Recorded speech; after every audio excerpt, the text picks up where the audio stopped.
മേപ്പാടി പള്ളിക്കാട്ടിൽ എണ്ണിത്തട്ടപ്പെടുത്താനാവാത്ത പോലെ കബറുകൾ, ഇനിയും തീരാത്ത ഉദകക്രിയകൾ, ആ പുത്തുമലയിലെ ആരെന്നറിയാത്ത അനാഥ കുഴിമാടങ്ങൾ, കളിപ്പാവകൾക്കൊപ്പം ആ ചെളിക്കുണ്ടിൽ പൂണ്ടുപുതഞ്ഞു കിടന്നത് പാൽമണം മാറാത്ത ഓമനത്തം മാറാത്ത എത്രയെത്ര കുരുന്നു കുഞ്ഞുങ്ങളുടെ അനക്കമറ്റ ശരീരങ്ങളാണ്. പ്രിയപ്പെട്ടവർ നഷ്ടപ്പെട്ട വേദനയ്ക്ക് പരിഹാരമില്ലെങ്കിലും അനാഥമാക്കപ്പെട്ട ആ നാട് മറ്റൊരു കാര്യത്തിൽ കഷ്ടപ്പെടാതിരിക്കാൻ രാഷ്ട്രീയ ഭേദമില്ലാതെ, അവസരങ്ങളില്ലാതെ ഇനിയുള്ള കാലത്തോളം ചേർത്ത് പിടിക്കാൻ നമ്മൾ കടപ്പെട്ടവരാണ്. സൈന്യവും അഗ്നിരക്ഷാസേനയും NDRF-ഉം സന്നദ്ധ സംഘടനകൾ, നൂറ് കണക്കിനിറങ്ങിയ DYFI, youth brigade, white guard, youth Congress പ്രവർത്തകർ, SKSSF, SYS, SDPI, സേവാഭാരതി, പിന്നെയും അനേകം സംഘടനകൾ.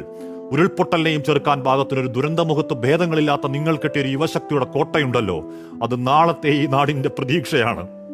പ്രിയപ്പെട്ട സഹോദരങ്ങളെ, ചേർത്ത് പിടിച്ച അഭിവാദ്യങ്ങൾ. നമ്മളൊരു പരാജയപ്പെട്ട ജനതയെയല്ല. പ്രിയ പ്രേക്ഷകർക്ക് എൻകൗണ്ടർ പ്രൈമിലേക്ക് സ്വാഗതം.